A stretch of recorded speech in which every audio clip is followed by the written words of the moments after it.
ಸ್ವಾಮಿ ಶರಣಮಯ್ಯಪ್ಪ. ನಾವಿರೋದು ಈಗ ಶಿರ್ಸಿಲಿದ್ದೀವಿ. ನಾವು ನಿನ್ನೆ ರಾತ್ರಿನೇ ಇಲ್ಲಿ ಶಿರ್ಸಿಗೆಲ್ಲ ಬಂದ್ಬಿಟ್ಟು ಇಲ್ಲೇನಿದೆಲ್ಲ ಇಲ್ಲೇ ನಾವು ಸ್ಟೇ ಮಾಡಿದ್ವಿ.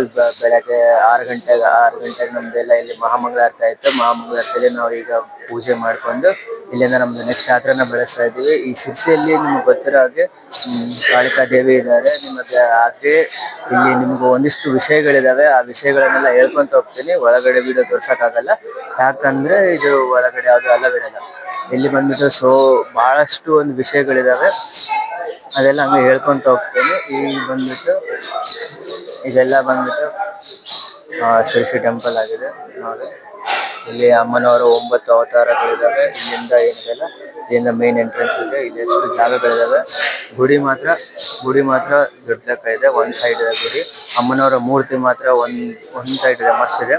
ಈಗ ನಮ್ದೇನೈತಲ್ಲ, ಮುಂದೆ ನಮ್ಗೇನೇನು ಇಲ್ಲಿ ಯಾರು ಬಂದ್ರು ಏನೇನು ಅನ್ನೋದೊಂದು ದೊಡ್ಡ ಇತಿಹಾಸನೇ ಇದಾವೆ. ಇಲ್ಲಿ ಮಹಾತ್ಮ ಗಾಂಧಿ ಅವರು ಬಂದಿದ್ರು, ಅದು ನಿಮ್ಗೆ ಯಾವ್ದು ಗೊತ್ತಿಲ್ಲ ಅನ್ಕೊಂಡಿದೀನಿ. 1933ರಲ್ಲಿ ಇಲ್ಲಿ ಪ್ರಾಣಿ ವಧೆ ಮಾಡೋದನ್ನ ಸ್ಟಾಪ್ ಮಾಡಿಬಿಟ್ಟಿದ್ರು. ಅದಾದ್ಮೇಲೆ 1934ರಲ್ಲಿ ಮಹಾತ್ಮ ಗಾಂಧೀಜಿ ಬಂದು ಇಲ್ಲಿಗೆ ವಿಸಿಟ್ ಕೊಟ್ಟಿದ್ರು ಅಂತ ಒಂದು ಇತಿಹಾಸ ಇದೆ. ಅದು ವಿಕಿಪೀಡಿಯಾದಲ್ಲಿ ನೀವು ಬೇಕಂದ್ರೆ ಚೆಕ್ ಮಾಡ್ಕೊಬೋದು. ಇನ್ನ ಒಂದಿಷ್ಟು ಮಾಹಿತಿಗಳಿದಾವೆ, ಅದನ್ನ ಕೊಡಕ್ಕೆ ನಮ್ಮ ಅಣ್ಣ ಸ್ವಾಮಿಯವರು ಬರ್ತಿದ್ದಾರೆ. ಅವ್ರನ್ನ ಈಗ ಕರೆದು ಅವರಿಗೆ ಕೇಳೋಣ. ಯಾವ್ದು ಸ್ವಾಮಿ ಶರಣಮಯ್ಯಪ್ಪ ಇವ್ರೇನಿದಾರಲ್ಲ, ಇವರು ನಮ್ಮ ಅಣ್ಣ ಸ್ವಾಮಿ ಅವರು.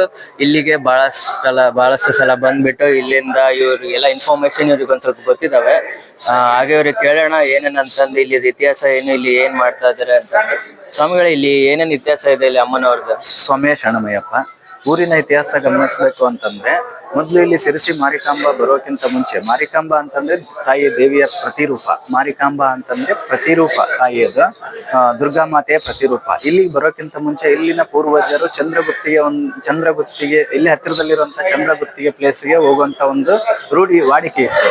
ಅಂದ್ರೆ ಅಲ್ಲಿ ಚಂದ್ರಗುತ್ತಿಯಲ್ಲಿ ಯಲ್ಲಮ್ಮ ತಾಯಿ ಆಗಿರುತ್ತದೆ. ಯಲ್ಲಮ್ಮ ತಾಯಿ ಪ್ರತಿರೂಪವಾಗಿ ಇಲ್ಲಿ ಮಾರಿಕಾಂಬ ಒಂದು ಕೆರೆಯಲ್ಲಿ ಬರ್ತಾರೆ. ಒಬ್ಬ ಭಕ್ತನಿಗೆ ಅಮ್ಮ ಕನಸಿನಲ್ಲಿ ಬಂದು ಹೇಳ್ತಿರ್ತಾರೆ, ನಾನು ಇಲ್ಲೇ ನಿಮ್ಮೂರಲ್ಲೇ ಬಂದಿದ್ದೀನಿ, ನನ್ನ ಕರ್ಕೊಂಡು ಹೋಗು ಅಂತ ಹೇಳ್ತಾರೆ. ಆವಾಗ ಊರಿನ ಮುಖಂಡರೆಲ್ಲ ಕೂಡಿ ಆ ದೇವಿ ಕೆರೆ ಹತ್ತಿರ ಬಂದಾಗ, ದೇವಿ ಕೆರೆಯಲ್ಲಿ ಒಂದು ಪುಟ್ಟ ಡಬ್ಬಿ ಬರುತ್ತೆ, ಒಂದು ಪೆಟ್ಟಿಗೆ ಬರುತ್ತೆ.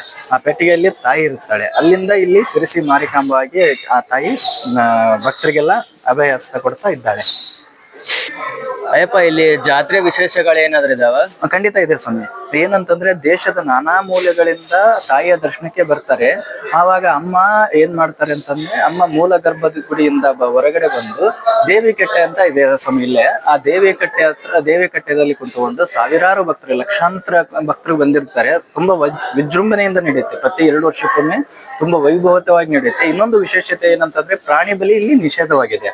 1933ರಲ್ಲಿನೇ ಪ್ರಾಣಿ ಬಲಿ ನಿಷೇಧವಾಗಿರೋದ್ರಿಂದ ಈ ಒಂದು ವಿಶೇಷವಾಗಿ ಜಾತ್ರೆಯನ್ನ ಪ್ರಾಣಿ ಬಲಿ ರಹಿತ, ಅಹಿಂಸಾ ರಹಿತವಾಗಿ ಜಾತ್ರೆಯನ್ನ ಮಾಡ್ತಾರೆ. ಇಲ್ಲಿ ಅಮ್ಮ ದೇವಿ ಕಟ್ಟೆ ಮೇಲೆ ಕೂತ್ಕೊಂಡು ಸುಮಾರು ಒಂದು 8ರಿಂದ 10 ದಿನಗಳ ಕಾಲ ದೇವಿ ಕಟ್ಟೆಯಲ್ಲಿ ಕೂತ್ಕೊಂಡು ಸಾವಿರಾರು ಭಕ್ತರುಗಳಿಗೆ ಅಭಯಹಸ್ತವನ್ನ, ವಿಶೇಷವಾದ ಆಶೀರ್ವಾದವನ್ನ ಮಾಡ್ತಾರೆ ಅಮ್ಮ.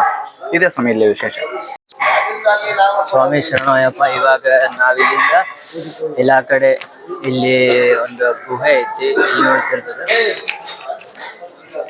ಇಲ್ಲಿಂದ ಹಿಂಗ ಎಂಟ್ರೆನ್ಸ್ ಇರುತ್ತೆ. ಇಲ್ಲಿ ಅಮ್ಮಂದು ಗುಡಿ ಹೋಗೋ ರೂಟ್ ಇದೆ. ಇಲ್ಲಿಂದ ಈಗ ಅಲ್ಲಿ ಫೋನ್ಸ್ ಎಲ್ಲ ಅಲ್ಲವಿಲ್ಲ, ಅಲ್ಲಿಗೆ ನಮ್ಗೆ ಯಾರಿಗೂ ಬಿಡೋದಿಲ್ಲ. ಇಲ್ಲಿ ಬಂದ್ಬಿಟ್ಟು ಈ ಕಡೆ ಮುಂದ್ಗಡೆಯಿಂದ ದರ್ಶನ ಮಾಡ್ಕೊಂಡು ನಾವೇನಿದೆ ಅಲ್ಲ ಇಲ್ಲಿ ಬರ್ತೀವಿ. ಈ ರೂಟಿಂದ ಹೊರಗಡೆ ಬರ್ತೀವಿ. ಈ ರೂಟಿಂದ ಹೊರಗಡೆ ಬಂದ್ಬಿಟ್ಟು ಇಲ್ಲಿ ನೋಡ್ಬೋದು. ಇಲ್ಲಿಗ ಚಿತ್ರಕಲೆ ಎಲ್ಲ ಚೆನ್ನಾಗಿದೆ. ಒಂಥರ ಇದು ಉತ್ತರ ಕನ್ನಡ ಸೈಡಿನ ಒಂದು ಚಿತ್ರಕಲಾ ವಿಲಾಪ, ಆ ತರ ಒಂದು ಥೀಮ್ ಅಲ್ಲಿ ಗುಡಿ ಇರೋದು ನೋಡ್ತಾ ಇರ್ಬೋದು. ಮೇಲೆಲ್ಲ ಚಾವಣಿಗಳಿದಾವೆ. ಚಾಲುಕ್ಯರ ಶೈಲಿಯಲ್ಲಿ ಇದು ಬಂದ್ಬಿಟ್ಟು ಚಾಲುಕ್ಯರ ಒಂದು ಈ ಶೈಲಿಯಲ್ಲಿ ಒಂದು ಕಟ್ಟಿರೋಂಥ ಗುಡಿ. 19ನೇ ಶತಮಾನದಲ್ಲಿ ಕಟ್ಟಿರೋಂಥ ಗುಡಿ ಇದು. ಇಲ್ಲೆಲ್ಲ ಇದೆ, ಇಲ್ಲಿ ರೂಟ್ ಮ್ಯಾಪ್ಸ್ ಎಲ್ಲ ಇದೆ. ಇಲ್ಲಿಂದ ನೀರಂತ ಹಾಕಂತವು ನೋಡ್ತಾ ಇರ್ಬೋದು. ಇಲ್ಲಿ ಒಂದು ಕೋಣ ಇದೆ. 1930ರಿಂದ ನೋಡ್ಬೋದು. 1930ರಿಂದ ಕೋಣ ವಧೆ ನಿಷೇಧಿಸಲಾಗಿದೆ ಅಂತ ಬರೆದಿದೆ. ನೋಡ್ತಾ ಇರ್ಬೋದು. ಇಲ್ಲಿ ಒಂದು ಕೋಣ ಸಾಕಿದ್ದಾರೆ, ಮಸ್ತ್ ಕೋಣ ಇದೆ ಇದು. ಇವಾಗ ಅದಕ್ಕೆ ಸ್ನಾನ ಆಗ್ತದೆ. ಅಮ್ಮನ ಪೂಜೆ ಆಯ್ತು, ಇದಕ್ಕೆ ಸ್ನಾನ ಆಗ್ತದೆ. ಇದೆಲ್ಲ ಒಂದು ಭಿನ್ನವಾಗಿದೆ. ಒಂಥರ ನೋಡಕ್ ಒಂಥರ ಮನೋರಂಜನೆ ಹೇಗಿದೆ ಅಂತಂದ್ರೆ ಒಂಥರ ನೀವು ಖಂಡಿತ ಇದು ಒಂದು ರೆಕಮೆಂಡೆಡ್ ಪ್ಲೇಸ್ ಅಂತ ಹೇಳ್ಬೋದು. ಯಾಕಂದ್ರೆ ಅಷ್ಟು ಚೆನ್ನಾಗಿರೋ ಪ್ಲೇಸ್ ಇದು ಕರ್ನಾಟಕದಲ್ಲಿ. ಮಾರಿಕಾಂಬಾ ದೇವಿ ಇದೆಲ್ಲ ಇವ್ರದ್ದು ಟಿಕೆಟಿನ ಕೌಂಟರ್ ಎಲ್ಲ ಇದಾವೆ. ಇಲ್ಲಿ ನೋಡ್ತಾ ಇರ್ಬೋದು. ಇಲ್ಲಿಂದ ಈಗ ಏನಿಲ್ಲ, ಇದು ಇಲ್ಲಿ ಮಾರಿಕಾಂಬಾ ಸಭಾ ಮಂಟಪ ಇಲ್ಲಿದೆ. ಇಲ್ಲಿ ಟೆಂಪಲ್ ಇದಾವೆ. ಈಗ ಹೊರಗಡೆ ಹೋಗೋಣ ಬನ್ನಿ. ಸ್ವಾಮಿ ಶರಣಂ. ಹೊರಗಡೆ ಬಂದ್ರೆ ನಿಮ್ಗೆ ಒಳಗಡೆ ಹೋಗ್ಬೇಕಾದ್ರೆ ಬಲಗಡೆಗೆ ಇಲ್ಲೊಂದು ನಿಮ್ಗೆ ಒಂದು ನಾಗ ಇದೆ, ಭೂತಲಿಂಗ ಅಂತದ್ದು. ಈಗ ಇದ್ರ ಬಗ್ಗೆ ಎಕ್ಸ್ಪ್ಲೇನ್ ಮಾಡಕ್ಕೆ ನಮ್ಮ ಅಣ್ಣ ಸ್ವಾಮಿಯರಿಗೆ ಗೊತ್ತು, ಅವ್ರಿಗೆ ಎಕ್ಸ್ಪ್ಲೇನ್ ಮಾಡ್ತಾರೆ.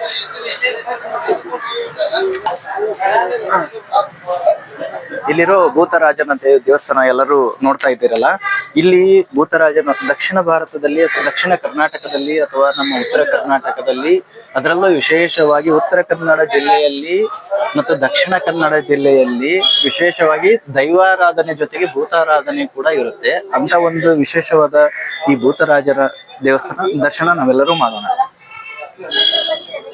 ನೋಡ್ತಾ ಇರ್ಬೋದು ಸ್ವಾಮಿಗಳೇ, ತುಂಬಾ ಧನ್ಯವಾದ ಇದ್ರ ಬಗ್ಗೆ ನಮಗೆ ತಿಳಿಸ್ಕೊಟ್ಟಿದ್ದಕ್ಕೆ. ಇದು ಬಂದ್ಬಿಟ್ಟು ಇಲ್ಲಿಂದ ಮೇನ್ ಎಂಟ್ರೆನ್ಸ್ ಆಗಿರುತ್ತದೆ. ನೋಡಿ ಎಷ್ಟು ಚೆನ್ನಾಗಿ ಒಂಥರ ಚಿತ್ರಕಲೆ ಆಗಿದೆ ಅಂದ್ರೆ, ನೋಡಿ ಪೇಂಟಿಂಗ್ ನೋಡಿ ಹೇಗಾಗಿದೆ. ಇದೆಲ್ಲ ಒಂದು ಚಾಳುಕ್ಯರ ಕಾಲದಲ್ಲಿ 19ನೇ ಶತಮಾನದಲ್ಲೇ ಮಾಡಿರುವಂತದ್ದು. ಇದೆಲ್ಲ ಇನ್ನೂ ಅಂಡರ್ ಕನ್ಸ್ಟ್ರಕ್ಷನ್ ಇದೆ. ಆ ಕಡೆ ಸೈಡ್ಗೆಲ್ಲ ಒಂಥರ ಬಿಲ್ಡ್ ಮಾಡ್ತಾ ಇದ್ದಾರೆ. ಮತ್ತೆ ನೋಡ್ತಾರೆ ಇದೆಲ್ಲ ನೋಡಿದ್ರಲ್ಲ, ಇದೆಲ್ಲ ಬಂದ್ಬಿಟ್ಟು ಶಿರ್ಸಿದು ಮಾರಿಕಾಂಬಾ ದೇವಿ ಗುಡಿದು. ಸರಿಯಾ? ಇಲ್ಲಿಂದ ನಮ್ಮ ಪ್ರಯಾಣ ಮತ್ತೆ ಮುಂದೆ ಹೋಗುತ್ತೆ. ಅಲ್ಲಿವರೆಗೂ ನೀವು ನಮ್ಮ ಜೊತೆಗೇರಿ. ನಾವು ಮುಂದೆ ಹೋಗ್ತಾ ಮುಂದೆ ಬರ್ತಾ ಒಂದು ಬಹಳಷ್ಟು ಗುಡಿಗಳಿದಾವೆ. ಎಲ್ಲ ನಿಮ್ಗೆ ತೋರ್ಸ್ಕೊಂತ ಹೋಗ್ತಾ ಇದೀವಿ. ಇವತ್ತೊಂದಿನ ನಾವಿನ್ನ ಕರ್ನಾಟಕದಲ್ಲೇ ಇರ್ತೀವಿ, ಕರ್ನಾಟಕದಲ್ಲೇ ವಿಡಿಯೋ ಮಾಡ್ತೀವಿ ಎಲ್ಲಗಳನ್ನು. ನೆಕ್ಸ್ಟ್ ಬಂದ್ಬಿಟ್ಟು ನಾವು ಕೇರಳಕ್ಕೆ ಹೋಗ್ತಾ ಇದೀವಿ. ಕೇರಳದಿಂದ ಅಯ್ಯಪ್ಪನ ಕಡೆ ಕಂಡು ದೊಡ್ಡ ಪಾದ ಎಲ್ಲ ಮಾಡ್ಬಿಟ್ಟು ಅಲ್ಲಿಂದ ಮತ್ತೆ ನಾವು ರಿಟರ್ನ್ ಬರ್ತೀವಿ. ಬರ್ಬೇಕಾದ್ರೂ ಮತ್ತೆ ನಾವು ಒಂದಿಷ್ಟು ಟೆಂಪಲ್ಸ್ ಗಳಿದಾವೆ. ಆ ಟೆಂಪಲ್ಸ್ ಗಳೆಲ್ಲ ನೋಡ್ಬಿಟ್ಟು ಲಾಸ್ಟಿಗೆ ಇನ್ನೊಂದು ಟೆಂಪಲ್, ವಿಶೇಷವಾದ ಟೆಂಪಲ್, ಅದು ಮಾತ್ರ ಖಂಡಿತ ನೀವು ವಿಡಿಯೋ ನೋಡ್ಲೇಬೇಕು. ಆ ಟೆಂಪಲ್ಗೆ ಹೋಗ್ಬಿಟ್ಟು ನಾವು ಲಾಸ್ಟಿಗೆ ನಮ್ಮ ಪ್ರಯಾಣವನ್ನ 8ರಿಂದ 10 ದಿನಗಳ ಕಾಲ ನಮ್ಮ ಪ್ರಯಾಣವನ್ನು ಮುಗಿಸ್ತಾ ಇದ್ದೀವಿ. ಅಲ್ಲಿವರೆಗೂ ನೀವು ನಮ್ಮ ಜೊತೆ ಇರಿ, ಸಬ್ಸ್ಕ್ರೈಬ್ ಮಾಡ್ಕೊಳ್ಳಿ. ಈ ಒಂದು ವಿಡಿಯೋಸ್ ನಿಮ್ಗೆ ಬಹಳ ಮಾಹಿತಿ ಪೂರ್ವಕ ಆಗಿದೆ ಅಂತಂದು ನಾನು ತಿಳ್ಕೊಂಡಿದ್ದೀನಿ. ಅಲ್ಲಿವರೆಗೂ ಟೇಕ್ ಕೇರ್, ಬಾಯ್.